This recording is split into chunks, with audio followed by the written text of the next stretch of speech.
Love it. 3, 2, 1, and out. All right. Welcome back to Mornings on Main Street, everybody. You know, one of the reasons before I joined Main Street Media, I loved reading the articles in the paper because they were stories. They were just not like throw it against the wall. Here's what it is. Let's get out of here. It was in-depth storytelling, which I absolutely love. And obviously, a lot of you love that as well. And that's what our next segment's going to be. Let's bring in Roger Fregoso, who wrote an amazing article about this lady in Donaldson who has every right to hate the world, Roger, and yet she doesn't. Welcome and good morning. Thanks for joining us. Good morning. Thanks for having me, Big Joe. The story, we're going to put the story up here in a second about this lady. The backstory here, her father, Harvard educated, very wealthy, got addicted to alcoholism, became homeless, lost his life, and she has every right to hate the world, yet she doesn't, does she? She doesn't. She's got a great attitude and is willing to help out instead of being miserable about it. How did you find this story, Roger? I saw a post on Facebook, and so I do a lot of perusing, and I'm always looking for story ideas. And I saw a post where this gal was collecting items for the homeless, and all she said was, "In honor of my dad." And as you know, Joe, I read that and I knew there was a story there. So I reached out to the woman and we connected and I set up an interview and I got to chat with her and just learned about her dad's story. When you're writing this story, here's her father that's passed away and here she is. Let me get her name correct. Allie Anderson. Correct. And when you're listening to the story and she tells you, alcoholism does not discriminate, as we well know. It goes after anybody and everybody. But when you hear this about this Harvard guy, because you don't hear that story, Roger, you hear about the homeless guy down the street. But before that, he might have had a successful career and successful life. And that's what you found here with Allie and her father. When she started telling you the story, what was going through your mind? Joe, it's not often that a story can hit you personally.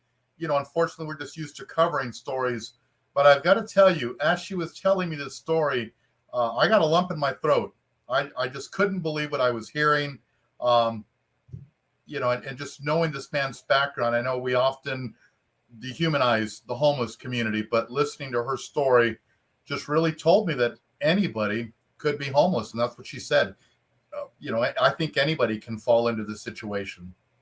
And you're right. It says addiction just took him down. It was a really slow train crash that was traumatizing to watch. If he could end up that way, anyone could. And Roger, that's a powerful paragraph right there because that really, we talk about alcohol can take any and everyone, and that really did. And she saw it firsthand. She sure did. I got goosebumps throughout the interview just listening to her. But I've got to tell you, she's a great young lady with a great attitude. And that probably kept me from breaking down during the interview because she's just so positive and just a cheerful person. All right. So what is her mission now that she's doing? I read it, but I'd like for you to tell people what the mission that Allie Anderson is on now. For the homeless community? Yes. Well, she just wants to give them their dignity back. So her efforts are collecting toiletries for the homeless because she understands, little things like that we take for granted, be it a toothbrush, toothpaste, a razor, things like that are going to give those folks a lot. And it sounds silly to us who are blessed with everything. But that's her mission, is to collect these items for the homeless community and give it to them. Roger, when you're talking to her, sometimes you read the article and you don't really kind of get the tone of her voice and things that are. Was there any bitterness in her? Was she mad at her father? Could you tell any of that? There wasn't. And that's what I was really surprised. She obviously is a very understanding and sympathetic person, but she wasn't using it as a crutch in life. She just understood that happens. She knows where her dad came from and she realized what happened. So there was no anger.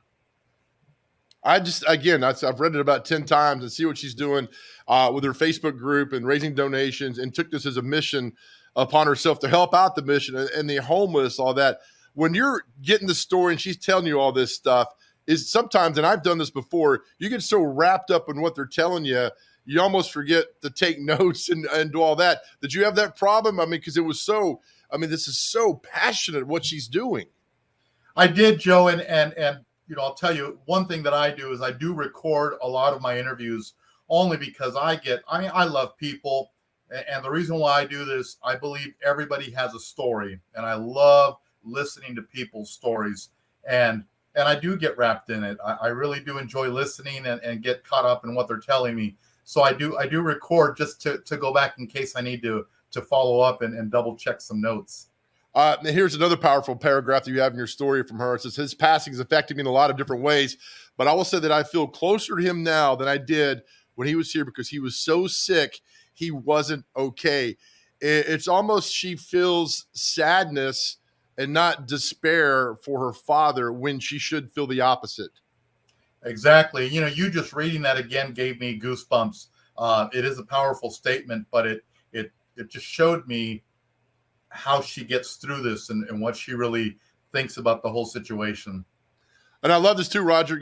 I live in Donaldson, you live in Donaldson, and she says, and you're right, she gives all their credit for the success for the drive to her friends, neighbors, and the community. And she says, my neighborhood is amazing. That's what's so cool about this drive. It's a visual when you see all the physical things that are brought and put in a box on a doorstep. It really is a visual representation of what the city does. I mean, and she gave out her address to donate stuff, and people are coming by and doing that. That's why I love Middle Tennessee. I love Donaldson, because you can give out your address and people come by to help out. It's an amazing thing. It's really hard to tell people who don't live here how wonderful our community is. Right. And actually she's a neighbor of mine. I don't live too far from her. So I look forward to meeting her in person. We did the interview via Zoom, but I look forward to meeting her soon. I'm going to go over and make a little donation to her efforts.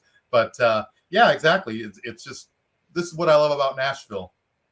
Roger, when people read this, what do you as a writer put this great story together? What do you hope people take out about this? Because nobody really knows Allie and knows her father, but they read about the struggle and what she's doing now. What do you hope somebody like me or the intern takes away when you read this story? Just that we put a human face on homelessness. Joe, I think it's so easy for a lot of us, and I'll put myself included. We look at the homeless folks and it's not me, it's them. And we usually assume there's drug and alcohol addiction there. But this also shows you that there's a whole nother side to that. This man was a Harvard educated man, a wealthy man. I didn't put it in the story, but his father was an ad man who came up with the slogan, melts in your mouth, not in your hands. His grandmother was one of the original Rockettes in New York City. So, talk about a fall from grace. And I think every person we see out there who might be homeless has a story. And I just hope it puts a human face behind each one of those people. That's beautiful. Roger, a great storyteller, takes us on a journey. And you took us on a journey with this. So great job, my man. I really appreciate the time and I appreciate the article, Roger. Thank you, Joe. I appreciate you.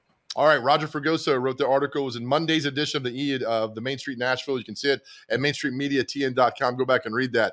Really powerful. And, again, that's why our community is simply fantastic. Thank you, Roger. Our next story is going to push how wonderful our community is even farther down the line with a great story happening on Friday. We'll tell you more about that when we come back. You're watching Mornings on Main Street.